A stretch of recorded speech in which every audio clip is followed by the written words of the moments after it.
শুভ সময় প্রিয় শ্রোতামণ্ডলী, আপনারা শুনছেন মহিউদ্দিন মোহাম্মদ রচিত ভোর হলো দূর খোলো খুকুমনি ওঠরে। ফোন আলাপ প্রথম পর্ব। আলাপ 18। বায়ু পরাগায়ন। শয়তান প্রশ্ন করছেন, পাঠ্যপুস্তকে যৌন শিক্ষা অর্থাৎ সেক্স এডুকেশন অন্তর্ভুক্ত করার বিষয়ে একটু কথা বলতে চাই। বিষয়টি অশ্লীল এ অজুহাতে অনেকেই এর বিরোধিতা করছেন। যৌন শিক্ষা কি আসলেই অশ্লীল? জিব্রাইল উত্তর দিচ্ছেন, টেক্সটাইল শিল্পের বিকাশ হয়ে একটি বিপদ হয়েছে। যদি কাপড় চোপড় সহজলভ্য না হতো, যদি এখনও আমরা গাছের ছাল বাকল ও গরুর চামড়া পরে ঘুরে বেড়াতাম, তাহলে অন্তত যত্রতত্র অশ্লীলতা খুঁজে বেড়াতাম না।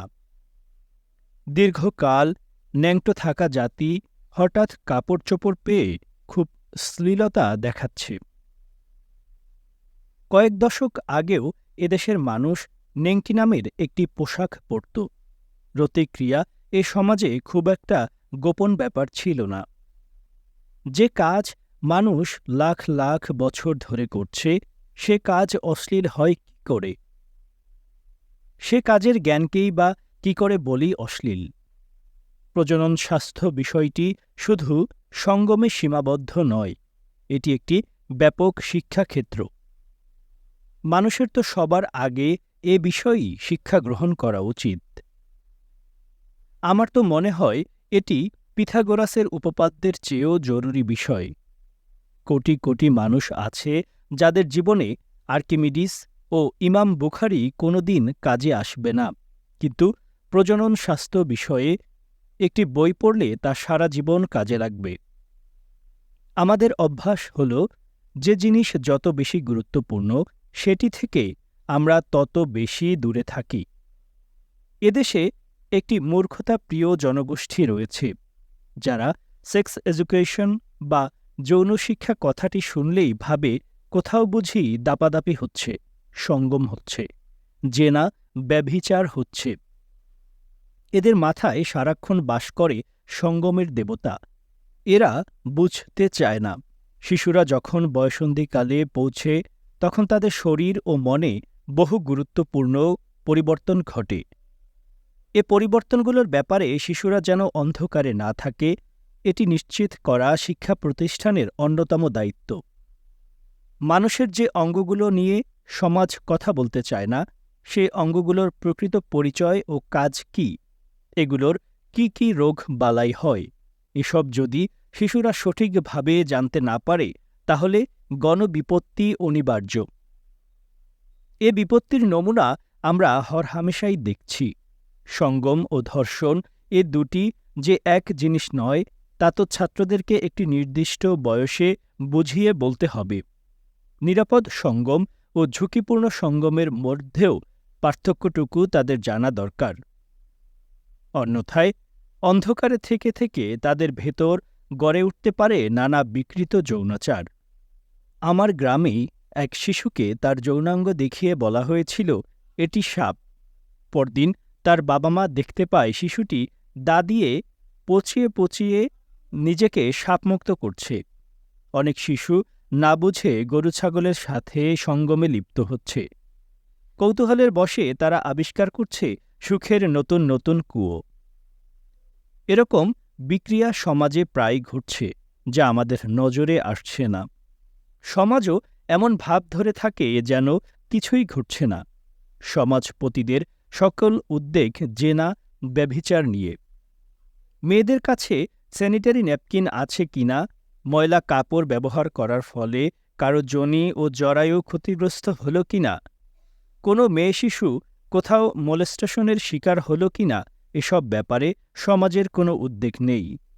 যৌন বিকৃতি এখানে শ্লীল, কিন্তু যৌন শিক্ষা অশ্লীল।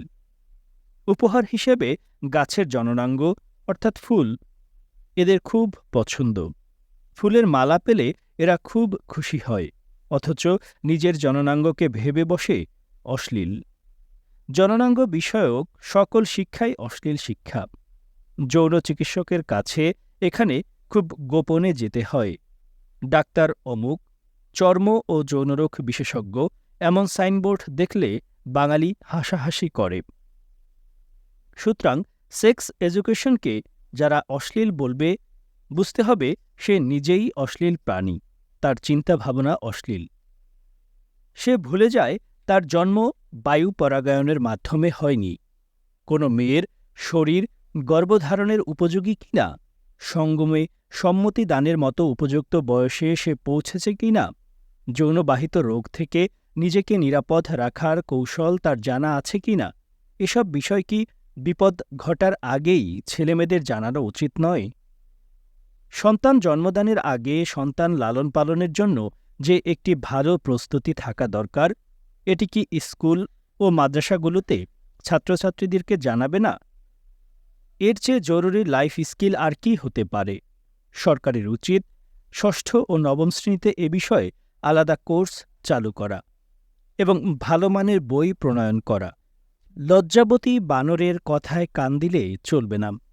এ বানরদের কাছে ঘুষ খাওয়া শ্লীল, মারামারি করাও শ্লীল, মাইকে মিথ্যা কথা বলা শ্লীল, ধর্ষণ করা শ্লীল, মাদ্রাসায় শিশু বলাৎকার করা শ্লীল। শুধু প্রজনন শিক্ষার মতো জরুরি বিষয়টি অশ্লীল।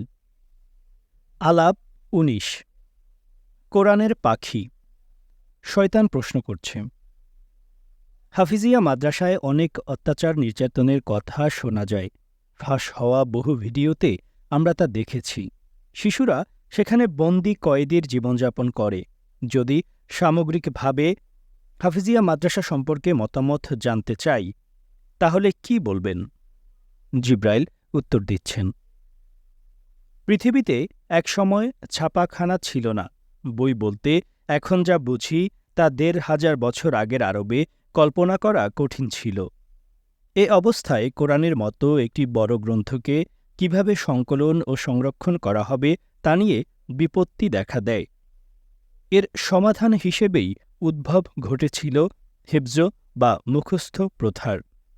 কিন্তু বিজ্ঞান ও প্রযুক্তির উৎকর্ষের ফলে মানুষ আজ ঘরে ঘরে কোরআন রাখতে পারছে, কয়েকশো টাকায় কিনে আনতে পারছে পরিপূর্ণ মুদ্রিত কোরআন। ইন্টারনেট বিপ্লবের পর তা আরও সহজ হয়ে গেছে। কয়েক ক্লিকেই আমরা কোরআনের অনুবাদ, তেলাওয়াত, তাফসির এগুলো পেয়ে যাচ্ছি। কোনো অর্থকরী লাগছে না। কোরআন বিনাশ হয়ে যাবে এ ভয় এখন আর নেই। এ অবস্থায় শিশুদের দিয়ে এত বড় একটি বই মুখস্থ করানো, এটি আমার কাছে পাশবিক কাজ মনে হয়। কেন একটি শিশুকে এ তামাশার মধ্য দিয়ে যেতে হবে? তাহলে পৃথিবীতে কোটি কোটি মুদ্রিত কোরআন রেখে লাভ কি? বিশ্বের প্রতিটি বড় লাইব্রেরিতে কোরআনের আদর্শ সংস্করণ রয়েছে। এ সংস্করণ দোকানে দোকানে পাওয়া যাচ্ছে। খলিফা ওসমান যে সংস্করণটিকে স্ট্যান্ডার্ড ঘোষণা করেছিলেন, সেটি কি প্রত্যেক মুসলমানের ঘরে নেই?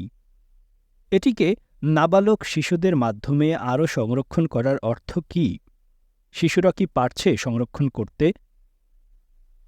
কোরআন মুখস্থ করার যে প্রক্রিয়া, সেটি কি কোনো সাধারণ ও স্বাভাবিক ব্যাপার? প্রতিটি আয়াত, প্রতিটি সূরা এখানে নির্ধারিত ক্রম অনুযায়ী মুখস্থ করতে হয়। খুবই মেকানিক্যাল কাজ, মানবিক কোনো পড়াশোনার বিষয় এগুলো নয়।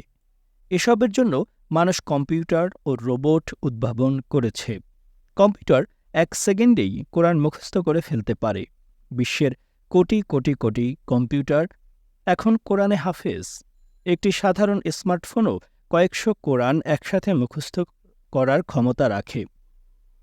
কেউ কেউ বলেন সংরক্ষণ করার জন্য নয়, মানুষ কোরআন মুখস্থ করে সওয়াবের আশায়। বাবা মারা নাকি বেহেশতে যাওয়ার জন্য শিশুদেরকে হেফজখানায় পাঠিয়ে থাকে। এটি খুব ভ্রান্ত ধারণা। যে কম্পিউটারগুলো কোরআন মুখস্থ করে রেখেছে, তারাও কি বেহেশতে যাবে? কোরআন মুখস্থকারী রোবট কি সওয়াব পাচ্ছে? এখন তো আর্টিফিশিয়াল ইন্টেলিজেন্স এসেছে। কিছু কম্পিউটার মানুষের মতো কনসাসনেস লাভ করেছে বা লাভ করার দ্বারপ্রান্তে। কানসাস কোনো কম্পিউটার যদি কোরআন মুখস্থ করে, তাহলে তো তাকে বেহেশতে না ঢোকানোর কোনো কারণ দেখি না। গতকাল গুগলের একটি কম্পিউটার সিস্টেম কনসাসনেস লাভ করেছে বলে খবর বেরিয়েছিল, এবং এ খবর ফাঁস হওয়ার কারণে কোম্পানি একজনকে চাকরিচ্যুত করেছে। আমার কথা হলো, শিশুরা তো বাবা মার বেহেশতে যাওয়ার নৌকা নয়। আপনি আপনার সন্তানকে বেহেশতে যাওয়ার এজেন্সি হিসাবে ব্যবহার করতে চান কেন? একটি বই না বুঝে মুখস্থ করে ফেললেই বেহেশতে যাওয়া যায়? বেহেশত কি অবুঝ মুখস্থকারীদের জন্য? যারা বইটি বুঝে বুঝে পাঠ করল, বইটির বক্তব্য তাদের হৃদয়ে প্রবেশ করল, তারা বেহেশতে যাবে না? বেহেশতে যাবে শুধু মুখস্থকারী মূর্খ? আমাদের বাবা মাদের পাপ কি এতই বেশি যে সন্তানদের কাঁধে সওয়ার না হয়ে তারা আর বেহেশতে যেতে পারবে না? মূলত বাঙালি তার নিজস্ব মুখস্থ প্রীতি আল্লাহর উপর চাপিয়ে দিয়েছে। সে ভেবেছে, আমি যেহেতু মুখস্থ বিদ্যা পছন্দ করি, তাই আল্লাহও নিশ্চয়ই মুখস্থ বিদ্যা পছন্দ করেন। বাঙালির কাছে জ্ঞানী ব্যক্তি কারা? খেয়াল করলে দেখবেন, এদেশে যারা যত মুখস্থ তথ্য আওড়াতে পারে তারা তত জ্ঞানী। চিন্তাশূন্য তোতা পাখির কদর এখানে ঈর্ষণীয়। টেলিভিশনের টকশোগুলোতে দেখবেন, কেউ সুন্দর করে সাল ও নাম পরিবেশন করতে পারলেই তাকে জ্ঞানী বলা হয়।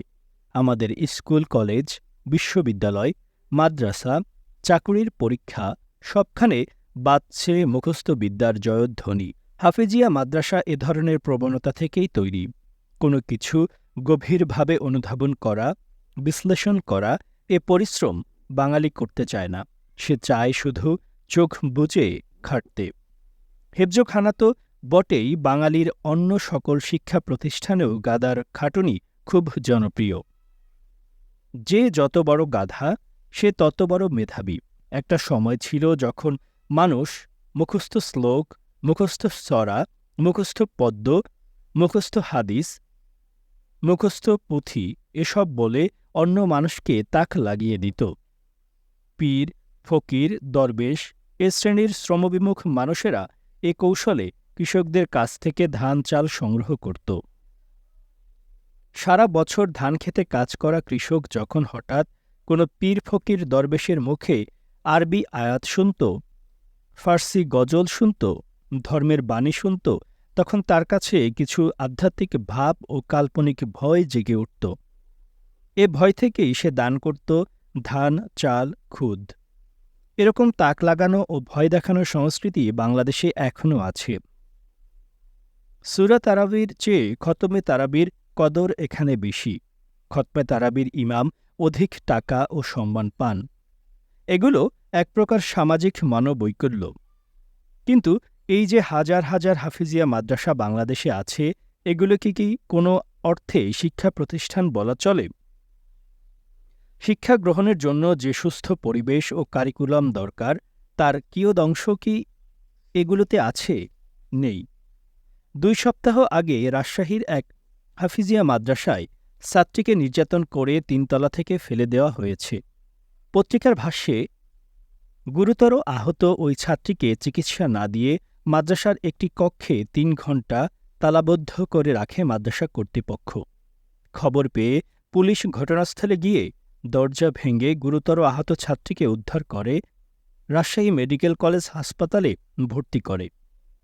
শনিবার বেলা 11টায় নগরীর লক্ষ্মীপুর ভাটাপাড়া এলাকার কামালখা রোডে তাহফিজুল কুরআন মহিলা মাদ্রাসায় এমন ঘটনা ঘটে। আহত ছাত্রীর নাম হালিমা খাতুন, যার বয়স 9 বছর। সে নগরীর শ্রীরামপুর নদীর ধার এলাকায় রিকশাচালক মোহাম্মদ বাদশাহ আলীর মেয়ে। পত্রিকাটি আরও লিখেছে, প্রত্যক্ষদর্শী ও এলাকাবাসী সূত্রে জানা গেছে, 2015 সালে নওগাঁর সাপাহার উপজেলার আলী আহমেদের ছেলে হাফেজ মোহাম্মদ সানাউল্লাহ ও তার স্ত্রী জাকিয়া পারভিন রাজশাহীতে এসে 2টি হাফিজিয়া বালক ও বালিকা মাদ্রাসা চালু করেন। অনুমোদনের তোয়াক্কা না করে জান্নাতুল ফিরদাউস, হাসিনা হাফিজিয়া মাদ্রাসা ও তাহফিজুল কুরআন মহিলা মাদ্রাসা নামে এই 2টি মাদ্রাসা পাশাপাশি খুলে বসেন। 3 তলা বিশিষ্ট একটি বাসার টপ ফ্লোরের 3টি ছোট ছোট কক্ষের একটিতে ওই শিক্ষক দম্পতি বসবাস করেন, আর বাকি দুটি কক্ষে ৩৫ থেকে ৪০ জন ছাত্রীকে কুরআনের হাফেজ বানানোর উদ্দেশ্যে গাদাগাদি করে রাখা হয়। সরেজমিনে গিয়ে দেখা যায় স্যাঁতস্যাঁতে নোংরা দুটি কক্ষে শিক্ষার্থীরা অবস্থান করছে, সেখানেই তারা লেখাপড়া করে, নেই খোলামেলা জায়গা। বাইরে যাতে কোনো ছাত্রী বের হতে না পারে সেজন্য সবসময় তালাবদ্ধ করে রাখা হয়। ছাত্রীদেরকে মাঝে মধ্যেই নির্যাতন করা হয় বলেও বিস্তর অভিযোগ রয়েছে।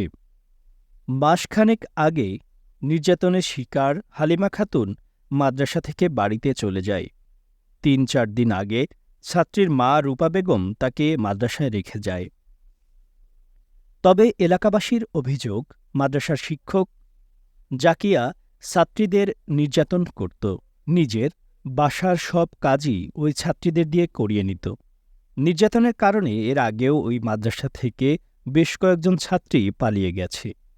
নাম প্রকাশ না করার শর্তে ভাটাপাড়া এলাকার এক ব্যক্তি বলেন, আমার ভাগ্নিকে ওই মাদ্রাসায় ভর্তি করিয়েছিলাম, কিন্তু ২ মাস পর জানতে পারলাম আমার ভাগ্নিকে কাজ করিয়ে নেওয়ার পাশাপাশি নির্যাতন করা হয়। বিষয়টি জানার পর ভাগ্নিকে ওই মাদ্রাসা থেকে নিয়ে চলে আসি। তিনি আরও বলেন, যতটুকু শুনেছি ওই ছাত্রী বাড়িতে গিয়ে দীর্ঘদিন থাকার কারণে মাদ্রাসার শিক্ষক জাকিয়া তাকে নির্যাতন করে, জানালার গ্রিলের ফাঁক দিয়ে ফেলে দেয়। স্থানীয়রা জানান, বেলা ১১টায় ওই ছাত্রী ৩য় তলার একটি কক্ষের জানালার গ্রিলের ফাঁক দিয়ে নিচে পড়ে যায়। এর কিছুক্ষণ পরেই ৩ তলা থেকে কয়েকজন মহিলা তড়িঘড়ি করে নেমে আসে, ওই ছাত্রীকে তুলে নিয়ে মেডিকেলের দিকে যেতে দেখছেন তারা। বেলা ১১:৩০টার দিকে গুরুতর আহত ছাত্রীকে হাসপাতালে ভর্তি না করিয়ে ওই শিক্ষকের কক্ষে নিয়ে এসে তালাবদ্ধ করে রাখেন। খবর পেয়ে নগরীর রাজপাড়া থানা পুলিশ ঘটনাস্থলে গিয়ে দরজা খুলে দিতে বলে। প্রায় ২.৫ ঘণ্টা ধরে পুলিশ ওই কক্ষের সামনে দাঁড়িয়ে দরজা খোলার অনুরোধ জানালেও শিক্ষক জাকিয়া দরজা খুলে দেয়নি। পরে পুলিশ দুপুর ২টায় রাজশাহীর সিটি কর্পোরেশনের স্থানীয় কাউন্সিলর নুরুজ্জামান টুকুর উপস্থিতিতে দরজা ভেঙে আহত ছাত্রীকে উদ্ধার করে হাসপাতালে ভর্তি করে। ওয়ার্ড কাউন্সিলর মোহাম্মদ নুরুজ্জামান টুকু বলেন, ঘটনা শোনার পর আমি নিজে সেখানে গিয়ে দরজা খুলতে বলি, কিন্তু ভেতর থেকে দরজা খুলে দেওয়া হয়নি। পরে পুলিশ দরজা ভেঙে ভেতরে প্রবেশ করে। তিনি আরও বলেন, যেই জানালার গ্রিলের ফাঁক দিয়ে ওই ছাত্রী পড়ে গিয়েছে বলে মাদ্রাসা কর্তৃপক্ষ দাবি করেছে, কিন্তু কেউ জোরপূর্বক ঠেলে না ফেললে কোনোভাবেই গ্রিলের ফাঁক দিয়ে ওই ছাত্রী পড়ে যেতে পারবে না। এই হল কোরআন মুখস্থ করে বেহেশতে যাবার প্রক্রিয়া। যে বাবা মা এ ধরনের কারাগারে তার সন্তানকে পাঠাতে পারে, তার পক্ষে যে কোনো নিষ্ঠুর কাজ করা সম্ভব। শিশুরা কি এ ধরনের শিক্ষা প্রতিষ্ঠানকে ভালোবাসতে পারে? এগুলো থেকে পালাতে যদি ১০ তলায় উঠেও লাফ দিতে হয়, তাহলে শিশুরা সেটি করতেও পিছ পা হবে না। এ ধরনের ঘটনা হরহামেশা ঘটছে, এসব কোনো বিচ্ছিন্ন ব্যাপার নয়। গত বছর ছাতকের যে ভিডিওটি ফেসবুকে ভাইরাল হল, সেটির কথা চিন্তা করুন। একটি পত্রিকা লিখেছিল, ছাতকের কালারুকা ইউনিয়নের রামপুর গ্রামে ৮ বছরের এক এতিম মাদ্রাসা ছাত্রের মারধরের ভিডিও ফেসবুকে ভাইরাল হয়েছে। ঘটনাটি হাজী ইউসুফ আলী হাফিজিয়া মাদ্রাসা ও এতিমখানায় ঘটে। নির্যাতিত শিশুটির নাম আবু তাহের ৮। সে উপজেলার রাজাপুর গ্রামের বাসিন্দা। ২ মিনিট ৬ সেকেন্ডের ওই ভিডিওতে দেখা যায় পায়জামা পাঞ্জাবি পরা ৩ শিক্ষার্থী দাঁড়িয়ে আছে। শিক্ষক তাদের মধ্যে এক শিশুর ২ হাতে আঘাত করছেন। শিক্ষকের পিটুনি খেয়ে শিশুটি উচ্চ কণ্ঠে কাঁদতে থাকেন। এরপরেও শিশুটির শরীরের বিভিন্ন জায়গায় আঘাত করতে থাকেন ওই পাষণ্ড শিক্ষক। এক পর্যায়ে শিশুটি ওই শিক্ষকের পায়ে ধরে, পরে স্টিলের স্কেল দিয়ে ওই শিক্ষক তাকে মারতে থাকেন। এরকম আরও অনেক দোজখী ভিডিও নজরে পড়েছে, যেগুলোর দৃশ্য লিখে বর্ণনা করা সম্ভব নয়। পিটিয়ে হাত পা ফুলিয়ে ফেলা, পিঠ রক্তাক্ত করা, তাহাজ্জুদের আগে ঘুম থেকে জাগিয়ে তোলা, শীতে কম্বল কেড়ে নেওয়া, এমন সব পাশবিক শাস্তি বেহেশতগুলোতে চলে আসছে। বলাৎকারের মতো গুরুতর অভিযোগও উঠছে। কয়েকদিন আগে সেপ্টেম্বর ২০২২ সাল যাত্রাবাড়ির এক মাদ্রাসায় অভিভাবকরা কয়েকজন শিশু বলাৎকারের সময় হাতে নাতে ধরে গণপিটুনি দিয়েছেন এবং ৪০০ ছাত্রকে তারা মাদ্রাসা থেকে উদ্ধার করে বাড়িতে নিয়ে গেছেন। একটি বই মুখস্থ করানোর জন্য কেন শিশুদেরকে এ ধরনের ভয়ের পরিবেশে ছেড়ে দিতে হবে? না বুঝে কোনো জিনিস মুখস্থ করা, এটিকে কি শিক্ষা বলা চলে? যে ভাষা আমি জানি না, সে ভাষার কোনো কিতাব ১ কোটি বছর পড়লেও কি আমার মূর্খতা ঘুচবে? ঘুচবে না। জীবনের সমস্ত কেরোসিন পুড়িয়ে এই মগজ খেকো কাজ করা অর্থহীন। মাত্র ৬-১ মাস আগে এ বিষয়ে কয়েকজনের সাথে আমি কথা বলেছিলাম, যারা একসময় হাফেজিয়া মাদ্রাসার ছাত্র ছিল। তারা জানালো, যদি ১০০ জন ছাত্র ভর্তি হয় তাহলে হাফেজ হতে পারে মাত্র ৮-১০ জন বা ৪-৫ জন। বাকিরা হয় পালিয়ে আসে অথবা সম্মুখীন হয় নানা মানসিক রোগের। কেউ কেউ পাগল হয়ে যায়। একজনের চিঠি আকারে পাঠানো অভিজ্ঞতা পড়ে বিষাদগ্রস্ত হয়ে পড়েছিলাম। এই যে অবস্থা, এটি কি কোনোভাবেই গ্রহণযোগ্য? সবার মুখস্থ করার ক্ষমতা কি এক? সবার মেধা কি একই দিকে বিকশিত হয়? সবাই কি তোতাপাখি হওয়ার জন্য জন্মায়? নিশ্চয়ই না। আর এসব মাদ্রাসার যারা শিক্ষক, তাদের কি শিক্ষকতার কোনো প্রশিক্ষণ আছে? একটি শিশুর সাথে কিভাবে কথা বলতে হবে, তার সাথে কি ধরনের আচরণ করতে হবে, এসব বিষয়ে কি এ শিক্ষকদের সামান্য ধারণা আছে? কেউ কোনো স্বার্থ হাসিলের লক্ষ্যে একটি বানোয়াট হাদিস বলে দিল, আর আমি বেহেশতের লোভে সন্তানকে এরকম নরকে পাঠিয়ে দেব? কোনো কিছু চিন্তা করব না? পৃথিবীতে এই মুহূর্তে কোরআন মুখস্থ করার দরকার আছে কিনা তা আমি ভেবে দেখব না। আর নবী মোহাম্মদের সময়ে যে সাহাবীরা কোরআন মুখস্থ করতেন, তারা কি শিশু ছিল? আল্লাহ বা আল্লাহর নবী, তারা কেউ কি বলেছেন যে তোমরা বাচ্চা বাচ্চা শিশুদেরকে ধরে এনে কোরআন মুখস্থ করাও, তাদেরকে দিয়ে তাহাজ্জুদ পড়াও?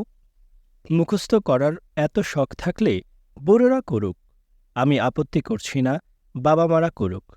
কিন্তু অবুঝ শিশুদেরকে কেন এ কাজে নামানো হচ্ছে? তাদের আনন্দের শৈশবকে নরক করে তোলার দরকার কি? সমাজের উচিত এই জনপ্রিয় মুখস্থ কর্মের বিরুদ্ধে অবিলম্বে সুস্পষ্ট অবস্থান নেওয়া। সখিনা পরে মানুষকে তাক লাগানোর কোনো প্রয়োজন এই যুগে নেই। শয়তান প্রশ্ন করছেন, তাহলে কি আপনি হাফিজিয়া মাদ্রাসা একেবারে বন্ধ করে দেওয়ার কথা বলছেন? জিব্রাইল উত্তর দিচ্ছেন, হ্যাঁ, শিশুদের জন্য এগুলো আমি একেবারে বন্ধ করে দেওয়ার কথাই বলছি। তবে ধর্মপতিরা মুখস্থ করতে চাইলে করুক। কিছু মাদ্রাসা রেখে দেওয়া যেতে পারে যেগুলোতে বয়স্ক লোকজন ভর্তি হয়ে কোরআন মুখস্থ করে বেহেশতে যাবে। কিন্তু আমি জানি কোনো ধর্মপতি ওগুলোতে ভর্তি হবে না, কারণ নিপীড়ক কখনো নিজেকে নিপীড়ন করতে চায় না। যদি শিশুদের জন্য চালু রাখতেই হয় তাহলে তাদের বয়স, নিরাপদ বাসস্থান, পাঠদান পদ্ধতি, শিক্ষকদের যোগ্যতা, এসব বিষয়ে সুনির্দিষ্ট নীতিমালা তৈরি করতে হবে। আরেকটি কাজ করা যেতে পারে, বর্তমান হাফিজিয়া মাদ্রাসাগুলোকে আরবি ও ইংরেজি এ দুটি ভাষার প্রশিক্ষণ কেন্দ্র হিসেবে গড়ে তোলা যায়। এতে উপকার হবে দুটি: এক, মধ্যপ্রাচ্যগামী দক্ষ কর্মীর সংখ্যা বাড়বে; দুই, বুঝে বুঝে কোরআন পড়ার সংস্কৃতি চালু হবে। ফলে ওয়াজের ব্যবসা কমে আসবে, কারণ আরবি বাক্য বলে তখন মানুষকে আর চমকে দেওয়ার সুযোগ থাকবে না। আলাপ করি। বিতর্কিত কমলালেবু। শয়তান প্রশ্ন করছেন, অনেকের অভিযোগ আপনি প্রায় অজনপ্রিয় বিষয় নিয়ে লেখালেখি করেন এবং বিতর্ক সৃষ্টি করেন। দীর্ঘদিন ধরে চলে আসা কোনো সামাজিক প্রথাকে হঠাৎ প্রশ্নবিদ্ধ করে তোলেন। এটিকে কিভাবে দেখেন? জিব্রাইল উত্তর দিচ্ছেন, খুবই অদ্ভুত অভিযোগ। কোনো বিষয়কে অজনপ্রিয় বিষয় বলা হয় কখন? যখন বিষয়টি নিয়ে মানুষ কথা বলতে চায় না। এই তো। আমাকে বলুন, যে বিষয়ে সবাই কথা বলছে, সহমত পোষণ করছে, সে বিষয়ে একজন লেখকের নতুন করে কী বলার থাকতে পারে? সমাজ চায় কনফর্মিটি, সহমত। সহমত পোষণ না করলেই বলা হয় লোকটির বিতর্ক সৃষ্টি করেছে বা তার এই বিষয়ে জ্ঞান নেই। বহু বিষয় আছে যেগুলো নিয়ে বাংলা ভাষায় কথাই বলা যায় না। কেউ বলার প্রয়োজনও অনুভব করে না। সাধারণ বিষয়ের গভীরেও অনেক সময় অসাধারণ বিষয় লুকিয়ে থাকে, যা গড় মানুষদের চোখে ধরা পড়ে না। কেউ যদি এগুলোকে তার লেখায় তুলে আনেন বা কোনো ঘটনাকে যদি একজন লেখক নদীর ওই পাড় থেকে দেখেন, তাহলে বিতর্ক তৈরি হবেই। এটি স্বাভাবিক। মাছি সবসময় ময়লা আবর্জনা খায়। তাকে হঠাৎ যদি সুপেয় জল খেতে দেন, তাহলে সে তো বিদ্রোহ করবেই। মূল ব্যাপারটি এখানে অভ্যাসের। আমাদের জনগণ এমন অনেক কিছুতে অভ্যস্ত যেগুলোর বিরুদ্ধে কথা বলা বিপজ্জনক। আমি অবাক হই, জনগণ যে অধিকার তার অপছন্দের লোকের বিরুদ্ধে চর্চা করতে চায়, সে অধিকার তার নিজের বিরুদ্ধে অন্যকে চর্চা করতে দেয় না। সরল করে বললে, এদেশে আমজনতার পক্ষে কথা বললে বা তাদের চিন্তার সাথে তাল মেলালে খুব বাহবা পাওয়া যায়। কিন্তু যখনই কোনো বিষয়ে আমজনতার মতের বিরুদ্ধে যাবেন, তাদের কর্মকাণ্ডের সমালোচনা করবেন, তখনই সবাই তেড়ে আসবে। আমজনতার ভাবনা যে সবসময় সঠিক নয়, কোনো ব্যাপারে তাদের অবস্থান যে ভুল হতে পারে, এটি এখানের জনগণ মানতেই চায় না। নিজেদের দোষ ত্রুটির ব্যাপারে আমজনতা একেবারেই ওয়াকিবহল নয়। কেউ ত্রুটিগুলো দেখিয়ে দিতে চাইলে তাকে নানা দিক থেকে আক্রমণ করা হয়। সরকারের রোগ নিয়ে আপনি সারাদিন লিখতে পারবেন, মন্ত্রী ও রাষ্ট্রের সমালোচনা সারাক্ষণ করতে পারবেন। আমজনতা আপনাকে মাথায় তুলে রাখবে। কিন্তু আমজনতার বিরুদ্ধে, সমাজের বিরুদ্ধে, সমাজের শেকড়ে গেড়ে থাকা পাগলাটে প্রথা ও বিশ্বাসের বিরুদ্ধে, আমজনতার অপছন্দের কোনো ব্যক্তি ও প্রতিষ্ঠানের বিরুদ্ধে কিছু লিখতে গেলেই বিপদ। একজন লেখকের কাজ কি শুধু আমজনতার গুণগান গাওয়া? তাদের সমস্ত কাজকর্ম সায় দিয়ে যাওয়া? আমি বলছি না যে সরকারের বিরুদ্ধে লিখলে এখানে বিপদ নেই, বরং এক্ষেত্রে বিপদ আরও বেশি। কিন্তু সরকারের মতো এদেশের আমজনতাও যে স্বৈরাচারী, তারাও যে নিজের বিরুদ্ধে কথা বলাকে পছন্দ করে না, এটি মানুষকে বোঝাতে চাচ্ছি। এরকম স্বৈরাচারী পরিবেশে গোলাপ ফুলের সৌন্দর্য কীর্তন করা ছাড়া একজন লেখক আর কি করতে পারেন? যেহেতু আমি গোলাপ ফুলের পথে হাঁটিনি, তাই আমাকে নিয়ে অনেকে অস্বস্তিতে ভোগেন। তবে সংখ্যাটা অত বেশি নয়, এবং আমি লক্ষ্য করেছি তারা কেবল ধর্মীয় সেন্টিমেন্ট থেকেই আমার বিষোদাগার করেন। তাদের প্রিয় কোনো ওয়াজকারীর সমালোচনা করলে তারা ক্ষেপে ওঠেন। তাদের প্রিয় কোনো প্রথার বিরুদ্ধে অবস্থান নিলে তারা ক্ষেপে ওঠেন। তাদের প্রিয় কোনো বিশ্বাসে ফাটল ধরালে তারা ক্ষেপে ওঠেন। তাদের ক্ষেপে ওঠার কোনো শেষ নেই। আবার কেউ কেউ ধর্মবিরোধী সেন্টিমেন্ট থেকেও আমার প্রতি বিদ্বেষ পোষণ করেন, কারণ আমি আমার বিরোধী পক্ষের মৌলিক অধিকার স্বীকার করি। আমাদের দেশে ধর্মবিরোধী যে শ্রেণীটি আছে, তাদের অনেককেই ধার্মিকদের বা ধর্মান্ধদের মৌলিক অধিকারগুলো স্বীকার করতে চায় না। এই যে নিজের অপছন্দের মানুষদের মৌলিক অধিকার অস্বীকার করার প্রবণতা এদেশে গড়ে উঠেছে, এটিকে ভেঙে দেওয়া উচিত নয়? ধর্মান্ধরা এখানে প্রগতিশীলদের মৌলিক অধিকারে বিশ্বাস করছে না। কয়েকজন ভিন্ন মতের লেখককে তারা কুপিয়ে হত্যা করেছে। আবার প্রগতিশীলদের একটি অংশ, যেটিকে আমি আধো গতিশীল বলে ডাকি, তারা বিশ্বাস করছে না ধর্মান্ধদের মৌলিক অধিকারে। এ অবস্থা তো চলতে দেওয়া যায় না। মতপার্থক্য থাকবেই। সমাজে মতের সাথে ভিন্ন মতের সংঘর্ষ প্রাচীনকাল থেকেই চলে আসছে, কিন্তু মানুষের মৌলিক অধিকারের প্রশ্নে সমাজকে বিভক্ত থাকলে চলবে না। কারো সাথে মত বা বিশ্বাসের অমিল দেখা দিলেই তাকে খুন করে ফেলতে হবে, জেলে ঢুকিয়ে দিতে হবে? এজন্য বলবো, সবার আগে অপছন্দের মানুষদের মৌলিক অধিকার আমাদের স্বীকার করতে হবে। আপনি মানুষের মৌলিক অধিকারে বিশ্বাস করেন কিনা, এটি প্রিয় মানুষদের প্রতি আপনার আচরণ দ্বারা নির্ধারিত হবে না। এটি নির্ধারিত হবে আপনার অপছন্দের মানুষদের সাথে আপনি কেমন আচরণ করেন তা দ্বারা। বাংলাদেশের মানুষ যতদিন পর্যন্ত না এই গুণটি আয়ত্ত করতে পারবে, ততদিন পর্যন্ত এভাবে ভিন্নমতের লেখা বিকশিত হবে না। কোনো সমাজে যদি ভিন্ন মতের লেখা বিকশিত হতে না পারে, সে সমাজ তখন স্বয়ংক্রিয়ভাবেই গোয়ালঘরে পরিণত হয়। গোয়ালঘরে ভনভন করতে থাকবে মাছি। কেউ গোবর সাফ করতে এলে বলা হবে, আপনি তো বিতর্ক সৃষ্টি করছেন। আর মানুষ এগুলো গিলগামেশের সময় থেকেই করে আসছে, বা তারও আগে থেকে। তাই বলে লেখকরা দমে যাননি, দার্শনিকরা চিন্তা করা বন্ধ করেননি। গ্রিকদের ওরাকল অব দেলভি আমাদের সমাজে এখনও আছে। কেউ কোনো লেখা পড়ে যদি লেখকের প্রতি বিদ্বেষ পোষণ করেন, তাহলে বুঝতে হবে তিনি দেলফির ওরাকল। তার লক্ষ্য অ্যাপোলোর মন্দিরের ছোটখাটো পিথিয়া সাজা। এ পিথিয়ারা চিৎকার করবেই। কিশোর কিশোরীদেরকে ভিন্ন চিন্তার বই পড়তে দিতে হবে। ভিন্ন মতের সাথে শৈশব থেকেই যদি তারা পরিচিত না হয়, তাহলে এরাও বেড়ে উঠবে প্রতিক্রিয়াশীল পিথিয়া রূপে। পিথিয়াদের চিন্তাশক্তি থাকে না, উদ্ভাবনশীলতা, সৃষ্টিশীলতা, এসবের সাথে তাদের গড়ে ওঠে শত্রুতা। কিভাবে কোনো বিষয়কে ভিন্ন দৃষ্টিতে দেখতে হয়, কিভাবে কোনো মতের সাথে সহনশীল দ্বিমত পোষণ করতে হয়, পুরাতন চিন্তা ভেঙে নতুন চিন্তা তৈরি করতে হয়, এ প্রশিক্ষণ ছেলেমেয়েদেরকে শৈশবেই দিতে হবে। অন্যথায় বুদ্ধিমান প্রাণী হিসাবে মানুষের যে সুপ্ত ক্ষমতা তা বিকশিত হবে না।